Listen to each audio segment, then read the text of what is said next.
Donc, je vais vous demander de vous installer là rapidement. On commence. Bonjour à ceux qui sont parmi nous dans la salle et c'est avec un très grand plaisir qu'on vous accueille à nouveau en présentiel. Et puis également, bonjour à ceux qui sont derrière leurs écrans. Avant de laisser la parole à François Templier et Séverine Chirami qui vont vous parler des nouveaux écrans en micro LED vers une révolution technique et industrielle, je vais vous parler du prochain Midi Minatech, donc qui aura lieu la semaine prochaine, également avec la possibilité de venir en présentiel. Donc, je vous invite à vous déplacer et à venir nous rejoindre ici à Minatech.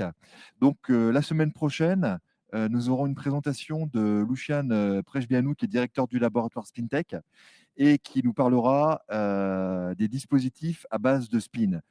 Est-ce que l'utilisation du spin de l'électron va permettre de répondre aux enjeux de la consommation et notamment la consommation énergétique?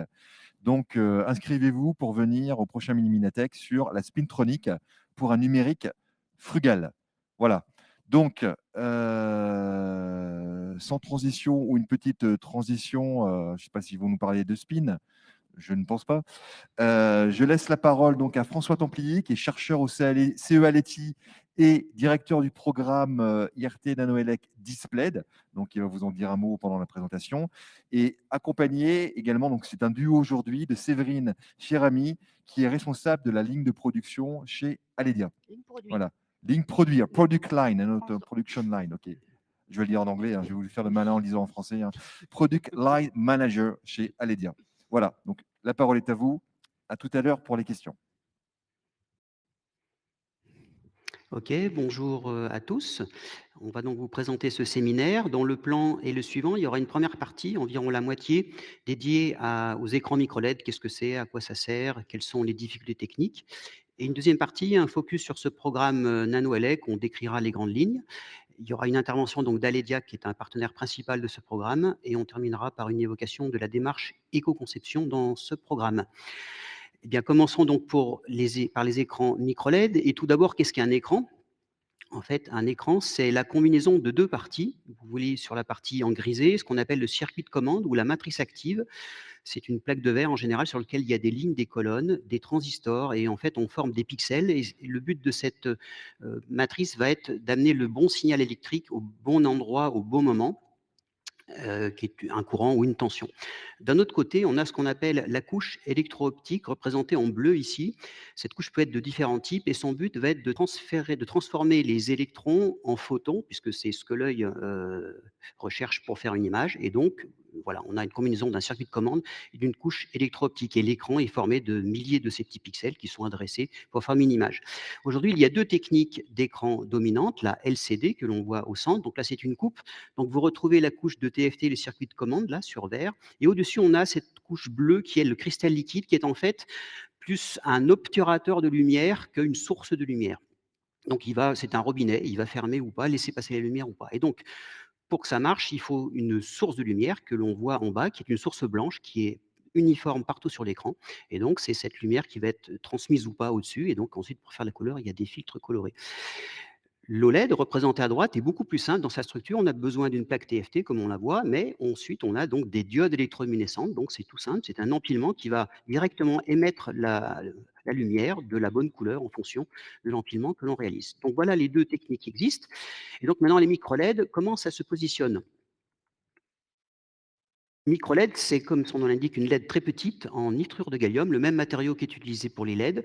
C'est donc très petit, quelques microns, c'est très puissant, c'est très stable et c'est très efficace. Donc c'est bien parti pour faire un écran. Pour faire un écran, on va donc faire des micro-LED de différentes couleurs et on va les reporter sur ce circuit à matrice active. Quand on regarde de dessus, il y aura une différence essentielle par rapport aux techniques qui existent, comme vous le voyez. Dans les deux premiers cas, la surface émettrice occupe quasiment tout le pixel. Avec les micro-LED, elles sont tellement puissantes qu'elles sont toutes petites par rapport à la taille totale. Les avantages attendus, ce seront des meilleures couleurs parce que les bandes d'émission sont plus étroites et plus larges dans le spectre d'émission, dans le triangle des couleurs. Meilleure brillance, je reviendrai dessus. Et donc, au final, une meilleure qualité d'image, c'est le premier but recherché avec ces écrans. On pourra faire des écrans plus grands, donc avoir des sentiments d'immersion plus poussés. Et comme vous l'avez vu, on a de la place dans notre pixel, donc on va pouvoir mettre des fonctions supplémentaires, donc faire par exemple des écrans interactifs. Alors maintenant, analysons ce qu'on entend par qualité d'image. Vous avez ici un graphe qui montre d'une part le contraste. Le contraste, c'est quoi? C'est le rapport entre un niveau de lumière pour un pixel allumé sur le niveau de lumière quand il est éteint. Donc théoriquement, il est infini, mais en fait, même quand il est éteint, il y a toujours un peu de lumière, donc le contraste n'est jamais infini. Vous avez donc deux types d'écrans. L'écran OLED qui, lui, comme vous l'avez vu, chaque pixel permet de commander la lumière, donc 0, 1, de façon très fine. Donc l'OLED permet le meilleur contraste possible. À l'inverse, donc il est au haut de l'échelle. En bas, à l'inverse, l'écran LCD, comme j'expliquais, c'est une source de lumière partout. Et donc, même quand on a des zones qui sont sombres, enfin, le pixel va être fermé, la lumière va quand même passer un petit peu, donc le contraste n'est pas bon. Alors, le LCD a progressé, tout simplement. Au lieu d'avoir une seule source de lumière, il y a plusieurs sources de lumière. Donc, des zones d'image sombres, on va pouvoir éteindre la lumière localement.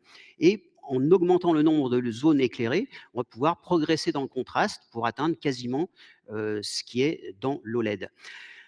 Ça, c'est une chose. L'autre échelle est la brillance. La brillance, donc, elle, c'est purement la puissance optique émise par l'écran, donc la capacité de nous éblouir. Voilà. Et donc, dans ce domaine-là, toutes les technologies ont évolué. Alors, cette échelle n'est pas linéaire. Vous avez, entre le début et la fin, par exemple, pour les LCD et les OLED, environ 400 ou 500 candela par mètre carré, c'est l'unité.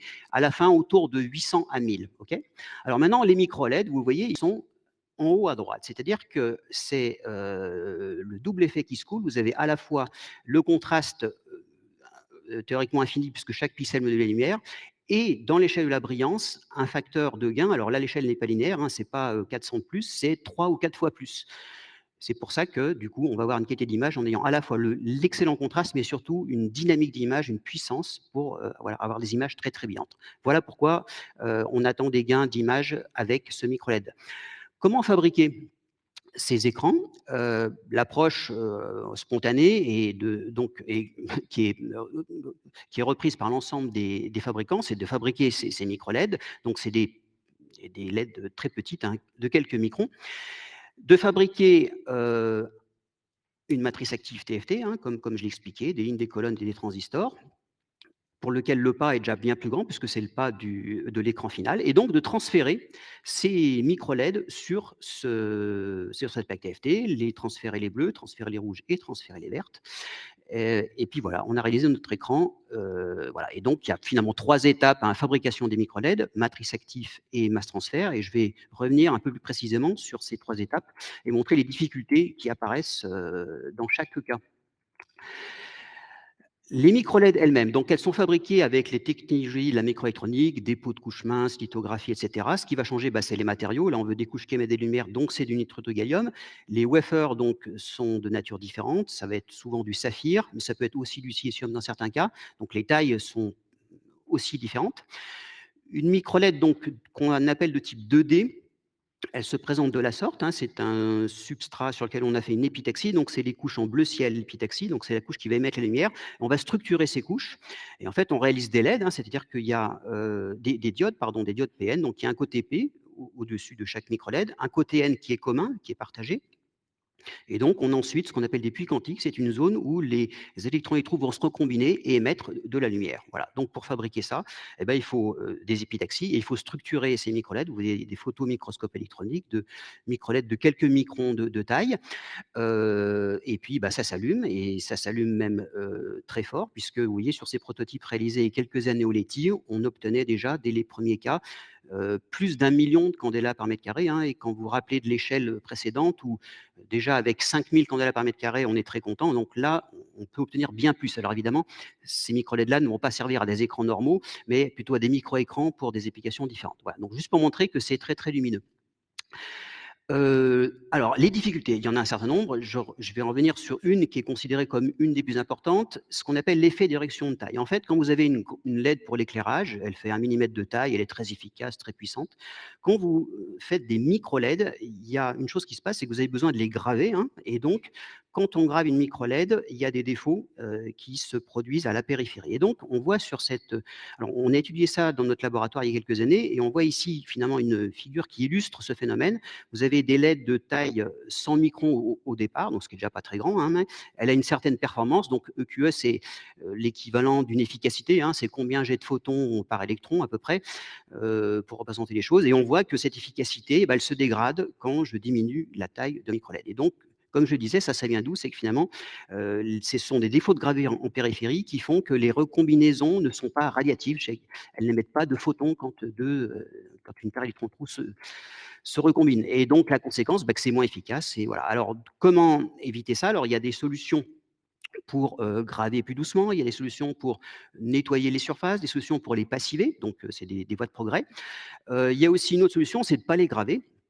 Et donc, dans ce cas-là, c'est une LED qui est très différente, qu'on appelle plus une LED 2D, mais une LED 3D, au sens où, plutôt que de la déposer partout et de la graver, on va la faire pousser à des endroits très spécifiques. Ça s'appelle des nanophiles. C'est une technologie qui est développée notamment par Aledia, hein, et donc qui permet notamment d'éviter ce problème-là. Donc voilà pour les micro-LED. Maintenant, les matrices actives, hein, ces circuits de commande que j'ai décrit tout à l'heure, hein. Donc, c'est des plaques de verre avec des lignes, des colonnes, des transistors en couche mince, hein. Donc, c'est des transistors faits en silicium amorphe, un certain nombre de matériaux qui sont bien parce qu'ils sont pas chers. Ils peuvent être faits sur des mètres carrés. L'inconvénient, c'est que les performances sont limitées. Et donc, pour les OLED et les LCD, ça marche très bien, mais pour les micro LED, il y a des contraintes de pilotage beaucoup plus sévères et du coup, les performances sont insuffisantes. À droite, vous voyez une plaque de verre de 2,50 m. Aujourd'hui, le standard, c'est plutôt 3 mètres par 3 mètres. Donc, c'est des plaques de verre considérables sur lesquelles on fabrique ces matrices actives. Ce sont des usines qui sont encore plus grosses que les usines de semi-conducteurs, avec des dizaines de milliards de dollars à chaque fois, et qui, aujourd'hui, sont uniquement situées en Asie, parce qu'ils ont fait des investissements. Voilà. Vous voyez quelques photos des équipements pour faire ces machines, hein. C'est des tailles pour faire ces plaques. C'est considérable. Pour les micro-LED, on a donc deux problèmes. Celui que j'ai évoqué à l'instant, les performances CFT sont insuffisantes parce qu'on a besoin d'énormément de courant, de compenser des inhomogénéités. L'autre inconvénient, quand on est en Europe, c'est que ces plaques TFT sont fabriquées uniquement en Asie, donc ça pose des problèmes d'indépendance, d'approvisionnement, avec un aspect aussi pour la planète, hein. Donc voilà, il y a deux natures de problèmes, un technique et un plus industriel. Dernière étape importante des micro-LED, ce qu'on appelle le mass transfert. Alors le mass transfert, c'est justement l'étape de mettre toutes ces milliers de micro-LED, millions de micro-LED sur la plaque TFT. Vous avez ici un schéma qui représente ça. Donc l'idée, c'est d'en prendre un certain nombre. Je ne vais pas m'amuser à les prendre une par une, hein. Donc j'en prends un certain nombre. Je vais les reporter sur la plaque TFT. Mais comme la taille ne correspond pas à tout l'écran, je vais devenir en reprélever et je vais paver comme ça tout mon écran de télévision, par exemple, pour faire ce mass transfert. Donc voilà, donc ça c'est le principe. Alors quelques difficultés. Déjà, je vais reporter des pièces qui sont micrométriques. Ça n'existe pas aujourd'hui, des techniques de report de pièces micrométriques. On reporte dans le die to wafer des pièces qui font quelques centaines de microns, voire plusieurs millimètres. Un très grand nombre, une télé HD, aujourd'hui c'est 6 millions de puces, 4K c'est 4 fois plus, etc. Donc c'est un nombre considérable. Il faut faire très vite. Je ne vais pas passer la journée à assembler mon écran. Très grand rendement, vous voyez tout le nombre de neufs qu'il y a, c'est pas mal. Et ben même avec ce nombre de neufs, si j'ai ce rendement-là sur une télé 4K, j'aurai quand même 2400 pixels défaillants. Donc vous voyez, pour juste illustrer le challenge en termes de rendement, ça va être vraiment un très grand nombre. Et puis il faut aussi non seulement qu'elle soit là, mais qu'elle soit bien connectée électriquement. Donc vous voyez, c'est vraiment quelque chose qui est très ambitieux, très complexe. Il y a beaucoup d'approches pour faire toutes ces étapes sur la façon de prélever, de décoller des cols, des effets électrostatiques, etc. Donc il y a autant de solutions que de sociétés qui essayent d'y arriver. Clairement, c'est aujourd'hui la difficulté numéro un pour arriver à faire des écrans à micro LED. Le Smart Pixel, qu'est-ce que c'est ce Smart Pixel? Donc c'est une approche, une technique qui consiste à fabriquer des micro LED, mais d'une façon un peu originale. On va prendre une technique de couche de micro LED, mais au lieu de les fabriquer et de les reporter sur le TFT, on va les fabriquer sur un circuit silicium. On va en fait ce qu'on appelle faire de l'intégration de wafer, et le but est de fabriquer les LED directement sur un circuit de commande CMOS. Okay, donc on a des millions de petits blocs comme ça, qu'on appelle Smart Pixel, où il y a les trois couleurs. Si on a de la place, on en met quatre, mais le principe c'est qu'il y a les trois LED dessus, qui sont directement positionnés sur le futur circuit de commande.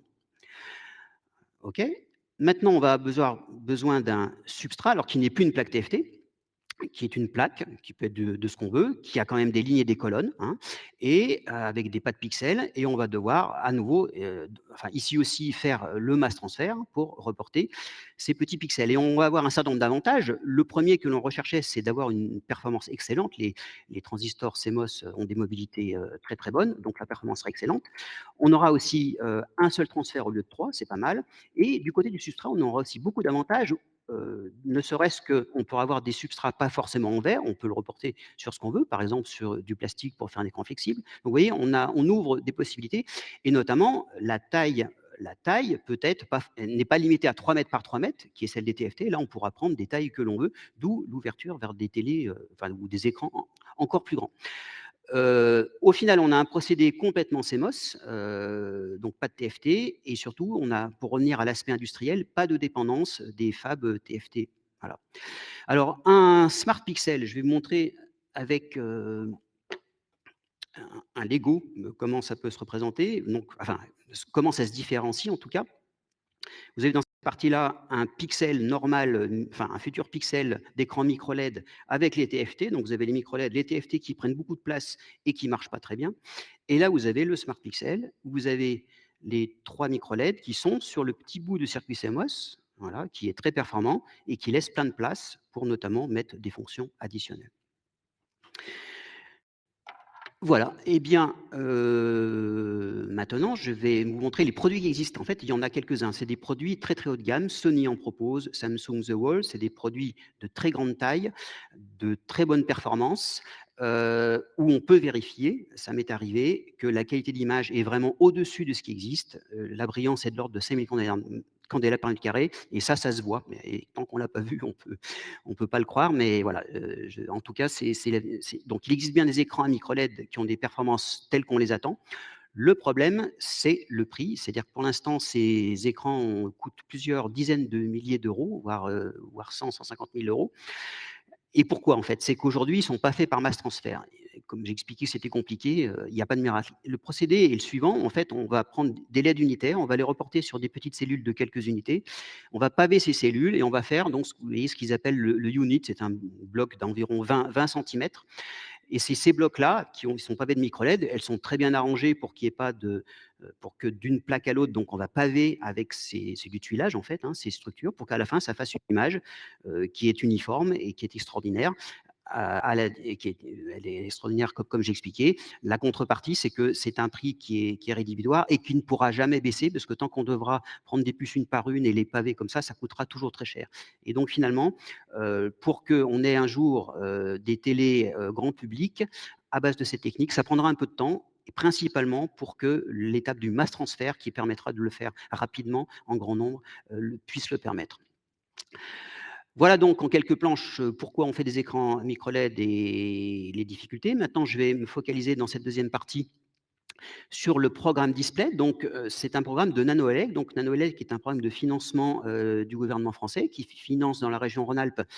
Il y en a un par région, et dans la région Rhône-Alpes, c'est dans le domaine qui sont prédilections dans la région, c'est-à-dire l'électronique, l'optique, la photonique. Et il y en a un donc, qui a démarré l'an passé et qui j'ai l'honneur de diriger, qui s'appelle Displed, et vous l'avez deviné, c'est l'acronyme pour Display à base de LED.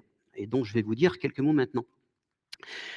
Les objectifs de ce programme, c'est d'abord des objectifs techniques, c'est évidemment développer et concevoir et fabriquer des prototypes d'écrans à base de micro-LED, avec donc tous les avantages que j'ai présentés précédemment, et avec deux, on va dire, pépites, hein, qui sont justement le Smart Pixel que j'ai évoqué, hein, qui est cette possibilité de faire des écrans très performants, mais aussi donc des nanophiles, hein, cette LED de type 3D qui présente les avantages que j'ai évoqués. Et donc voilà, le programme vise à faire des prototypes utilisant ces deux pépites, et donc pour faire des écrans qu'on va dire normaux au sens où ils sont plats, mais ils ont déjà une très bonne qualité d'image, mais aussi de faire des écrans flexibles. Je vous expliquais dans quelle mesure c'était plus facile ou moins difficile avec l'approche du Smart Pixel.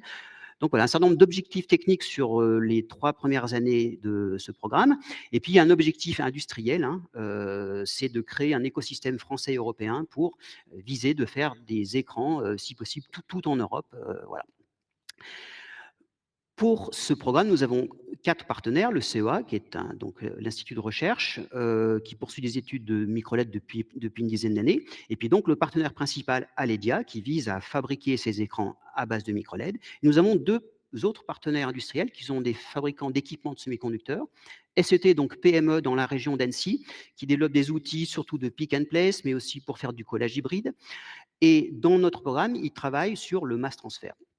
EVG, société autrichienne, qui travaille à peu près sur les mêmes équipements que SET et qui va aussi développer une étape de mass transfert. Et donc, on voit qu'il y a 2 partenaires sur le mass transfert. Et donc, c'est logique dans la mesure où on expliquait la difficulté de cette étape. Il est important et intéressant d'avoir 2 partenaires qui amènent des approches. Et donc, ça va maximiser les chances pour arriver à des écrans qui marchent bien.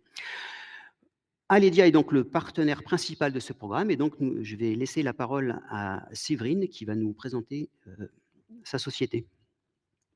Oui, je ne vais pas trop rentrer dans les détails, je vais me focaliser sur la partie industrielle.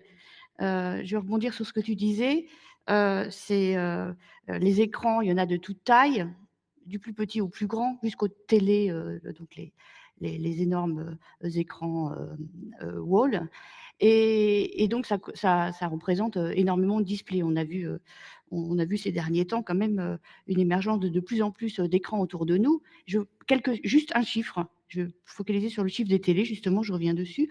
Aujourd'hui, c'est 280 millions de télés par an. C'est quand même un marché colossal. Focalisons-nous sur les télés les plus grandes, de 60 pouces. C'est déjà 50 millions d'unités par an. Et ça, si on met ça en termes de combien de LED on a besoin pour fabriquer ces écrans, si ça dépend de la taille de chaque LED, de la résolution de l'écran, etc. Mais on va prendre quelques suppositions. Et on peut dire que ça fait à peu près, on peut faire dans un wafer, dans une plaquette de 300 millimètres. On est d'accord, aujourd'hui, ça n'existe pas, mais des wafers de 300 millimètres, on peut faire 5 écrans de ce type-là par wafer. Donc, quand on reprend le volume, ça correspond il faudrait à peu près 23 millions de wafers 300 millimètres par an, rien que pour ce segment de marché des écrans. Et ça, si on compare à des chiffres que vous connaissez peut-être du semi-conducteur, c'est 2 fois plus, c'est 2 fois plus que la production mondiale de TSMC en wafer 300 millimètres. Donc, ça donne juste un ordre d'idée du volume de LED nécessaire aujourd'hui pour un seul segment de marché, alors qu'il y en a d'autres encore. Donc, notre position, puisque tu disais un petit peu tout à l'heure aussi, c'est que ces volumes ne semblent pas aujourd'hui accessibles par les méthodes de fabrication des LED aujourd'hui, qui sont sur des wafers, comme tu l'as dit, en saphir, la majorité du temps en 4 pouces, 100 millimètres, ça commence en 150 millimètres, il y a un petit peu de capacité quand même, mais on voit mal l'effet diamètre que le semi-conducteur a connu ces dernières années, qui a augmenté au fur et à mesure. Donc clairement, ces volumes, on pense qu'ils sont atteignables uniquement avec des acteurs du silicium. Quand je dis acteurs du silicium, c'est les fonderies, c'est ce qu'on appelle les packaging house, les usines de fabrication pour le packaging, les équipementiers, les usines, toute la supply chain. Et maintenant, quand on regarde par rapport à ce que tu disais tout à l'heure sur les écrans basés sur matrice active sur TFT, donc on voit que les performances, elles ont une certaine limitation, une forte compétition venant des OLED, bien que le prix soit encore assez important, et puis surtout une fabrication quasi monopolistique au niveau de l'Asie. La proposition d'Aledia, c'est d'utiliser un composant complètement silicium. Donc il y a deux grands bras, deux grandes technologies clés à Aledia. L'une, c'est la partie émettrice, donc les LED qui sont basés sur silicium, des nanophiles sur silicium et qui peuvent sur une même puce intégrer les 3 couleurs RGB. Ça, c'est la partie silicium, c'est le cœur d'Aledia depuis une dizaine d'années maintenant.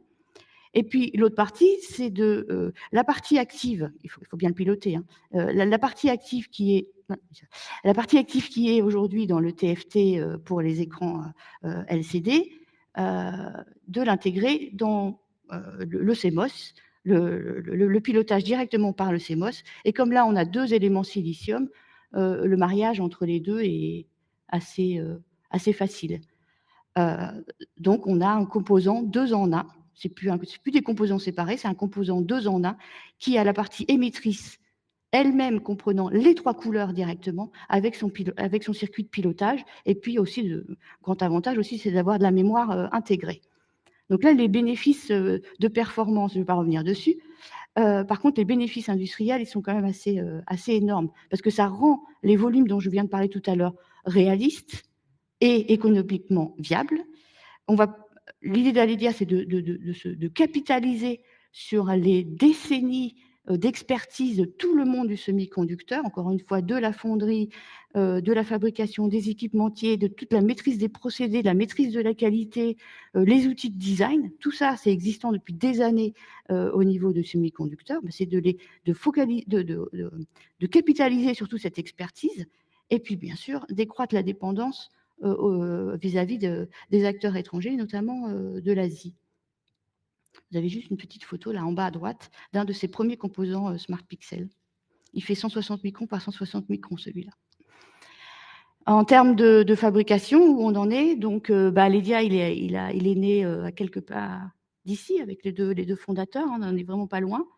Après, ils se sont installés un petit peu plus loin, parce que j'étais un petit peu plus loin au CEA.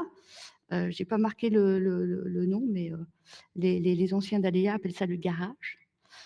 En fin 2019, le site pilote, le site de R&D et le siège social a été inauguré. Donc c'est à Échirolles, 5 km d'ici. Et puis surtout en même temps, à peu près au même moment, un partenariat avec une première fonderie. Vous voyez un peu cette stratégie qui se met en place. Une première fonderie qui était Tower Semiconductor qui s'est mis en place. Mais très rapidement, un vrai site de production est devenu capital. Plusieurs choix s'est offert à Aledia. Et puis finalement, c'est 5 km encore un petit peu plus loin, sur le site de Champagné, vers Jarry, pour ceux qui connaissent, qui a été sélectionné et qui commence à bien voir le jour maintenant.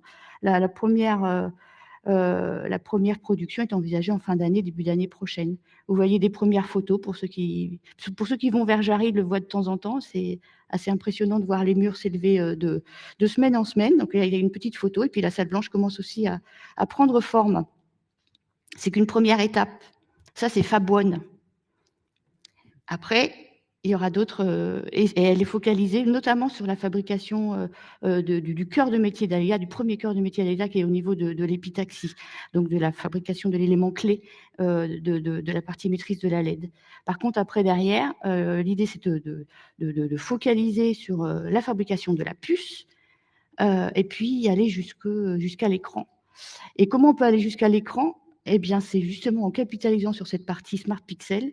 On se dit qu'on n'a plus besoin d'un substrat de verre gigantissime avec l'élément actif dedans. On peut reporter ça sur n'importe quoi, y compris du plastique, comme tu l'as dit, du flexible, etc. Et ça redevient quelque chose d'économiquement viable en Europe et notamment en France. Voilà. Et donc, on a besoin de tout cet écosystème du semi-conducteur. Ça replace tout à fait l'intérêt, enfin pas l'intérêt, comment dire, tous les atouts de tout l'écosystème grenoblois du semi-conducteur. Aledia en profite largement.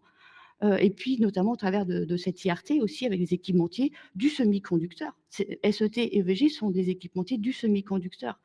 Et pourtant, ils sont clés pour la mise en place de notre solution optoélectronique. Voilà, et je te repasse la main. Ok, merci Séverine.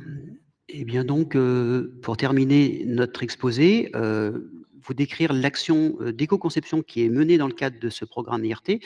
Vous avez, donc cette étude est menée conjointement par le LETI et Aledia. Vous avez donc ici ce qu'on appelle l'analyse du cycle de vie avec toutes les étapes, les étapes normales, l'extraction, la production, l'utilisation et tout ça. Nous, on va s'intéresser à la partie fabrication. Et ce qui est original dans notre démarche, c'est qu'on étudie cette démarche dès le stade de la R&D. en utilisant un outil donc simplifié qui est très souple et qui permet de faire des études très rapides d'évaluation, par exemple de l'impact environnemental et de faire des itérations, des adaptations pour optimiser finalement cet impact dès le stade de la R&D. On valorise donc à travers ça un savoir-faire développé au CEA Liten dans le domaine des PV et on l'adapte au domaine des écrans plats. Et en fait, ce qui est intéressant, c'est qu'on utilise concrètement le procédé de Smart Pixel tel que le fabriquera Aledia. Donc on s'intéresse alors pas au cycle complet jusqu'à l'écran avec le mass transfert, mais déjà sur la partie Smart Pixel elle-même, hein, avec vous retrouvez les étapes de fabrication. Et donc vous avez la fabrication des LED, le CMOS, l'intégration Smart Pixel et la séparation des petits pixels. La démarche est la suivante. Il y a une première étape qui est d'identifier finalement le cadre de l'étude, quelle est la méthodologie, quels sont les impacts que l'on va évaluer. Il y en a, je crois, 15 ou 16 possibles. Nous, on va se focaliser principalement sur l'impact CO2 qui est considéré dans ces domaines de microélectronique comme le plus pertinent et puis cadrer l'étude. Donc la première étape de travail va ensuite consister à analyser les flots de fabrication dans le détail, avec dans chaque cas analyser les entrées et les sorties, le gaz nécessaire en sortie, le gaz qui va sortir, l'énergie consommée, etc. Étape, donc ça c'est un travail très très fastidieux qui est en cours. Et une fois que l'on a fait ce travail, on va pouvoir analyser les données par l'utilisation d'un logiciel de modélisation qui a été développé.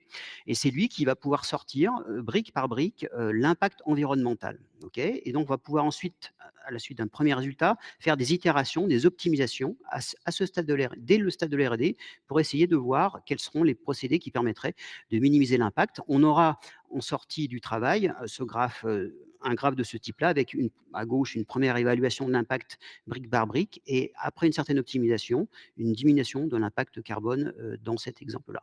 Voilà pour montrer l'esprit de ce travail qui est en cours. Eh bien donc, la présentation est terminée. Donc, pour résumer, les écrans à micro-LED auront des performances inégalées. En fait, ils ont déjà, mais ils sont un peu chers à fabriquer. Une techno complètement nouvelle avec des nouvelles difficultés techniques dont la principale est ce mass transfert. Et on a vu que le Smart Pixel est une idée originale qui permet de pallier certains problèmes et dans le même temps est une opportunité industrielle pour Aledia. Le programme DISPED, justement, vise à accompagner cette démarche vers la réindustrialisation des écrans en France et en Europe. Et on a vu que, dans le même temps, on avait une démarche d'éco-conception dans le cadre de ce programme. Voilà, on vous remercie pour votre attention. Pile, hein? Ouais. Voilà. Merci beaucoup François, merci beaucoup Séverine pour cette présentation extrêmement claire et pédagogique. Je pense que vous n'irez plus acheter vos écrans chez Darty, la Fnac, Boulanger ou autres avec la même vision. Là, maintenant, vous aurez vraiment des billes pour, on a la pression. vous avez la pression là, pour vous défendre et négocier. Donc maintenant, on passe aux questions. Donc les questions dans la salle et également questions en ligne que je vais prendre. Donc première question dans la salle, s'il vous plaît. Voilà. Merci François et Séverine sur cette présentation. Alors, j'ai deux questions. Une première qui est rapide pour Séverine. Dans ton slide 16, quand je fais un peu d'arithmétique, j'ai l'impression que tu arrives à un rendement de 50%. Tu dis 5 displays par wafer, 23 millions de wafers pour faire 50 000 écrans. Donc, ça fait un rendement de 50%. Vous envisagez de travailler avec un rendement de 50%? Non, on va pas. Ok, je n'ai pas fait le calcul direct. D'accord. Donc, c'était un piège, merci. Non, je ne sais pas exactement comment le calcul a été fait, mais là, ça dépend de la taille de la LED aussi. Voilà. Oui. Non, bah, si vous...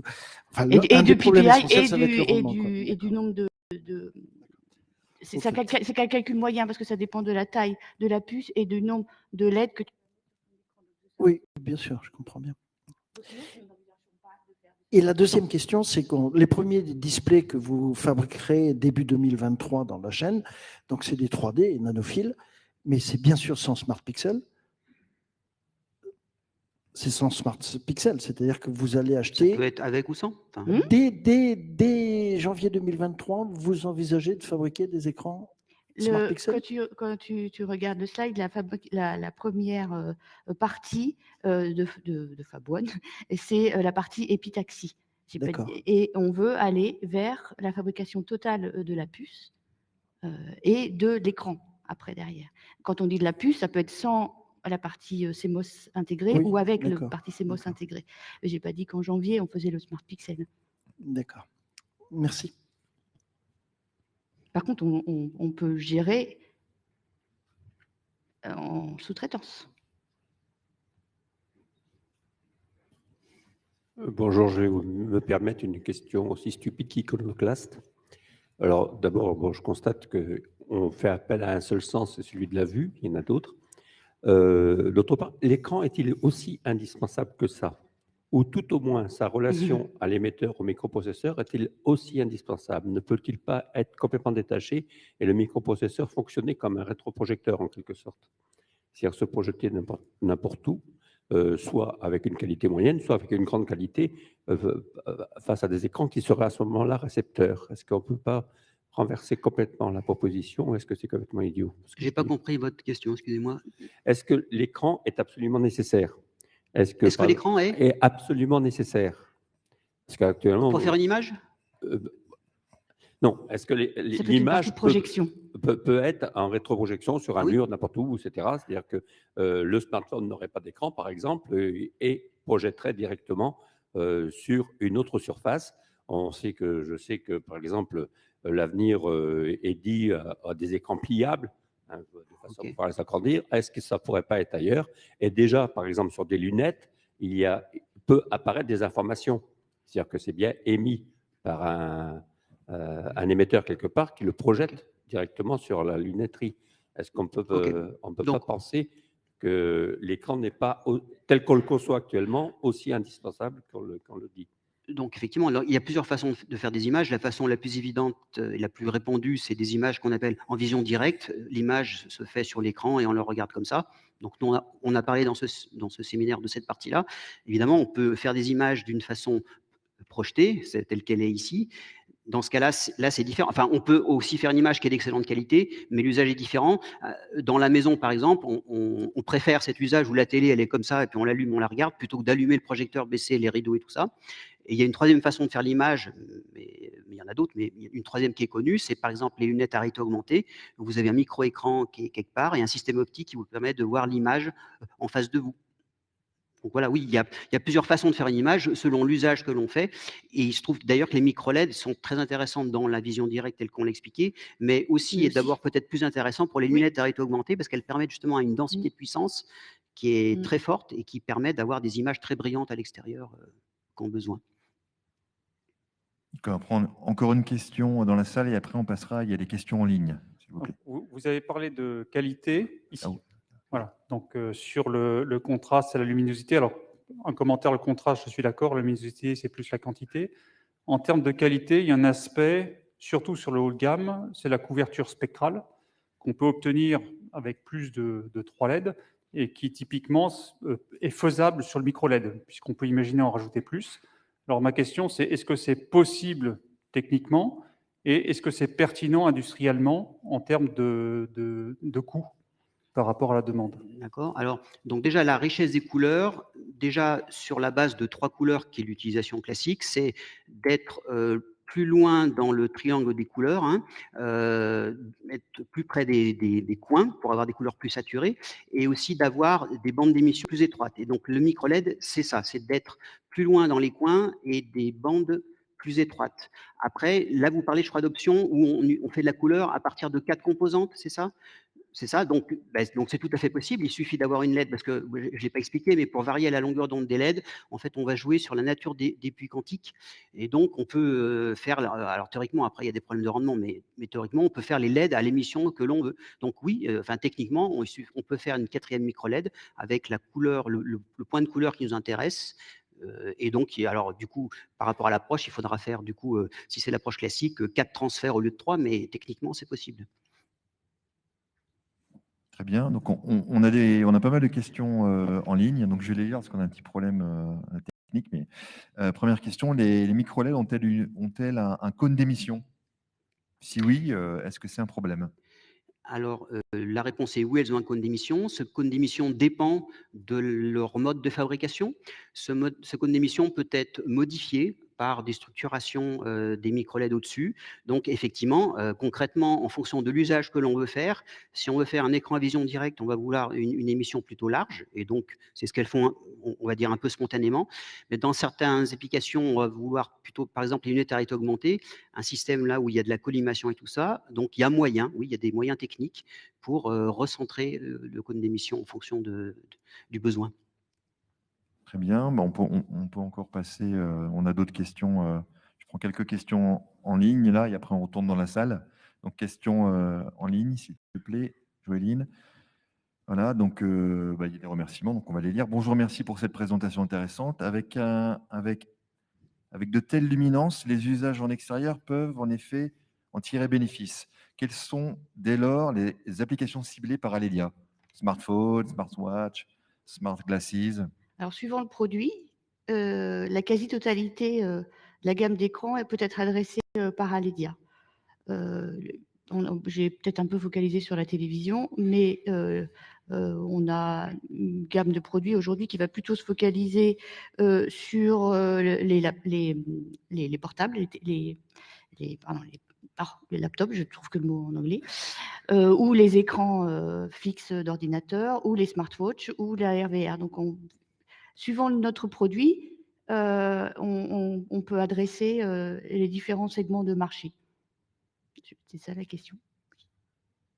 Oui, Y compris c'était, indoor, outdoor, effectivement, et juste avec différentes spécifications, on va jouer sur l'importance du contraste ou au contraire la luminance. Voilà, tout dépend de la spécification du produit.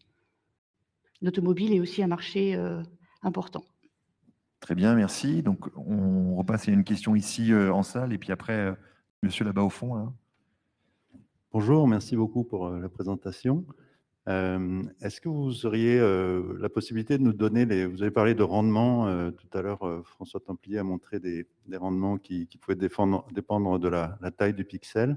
On avait des EQI à 12%, et donc les nanophiles seraient plus efficients en rendement. Est-ce que ce sont des rendements que vous pouvez communiquer?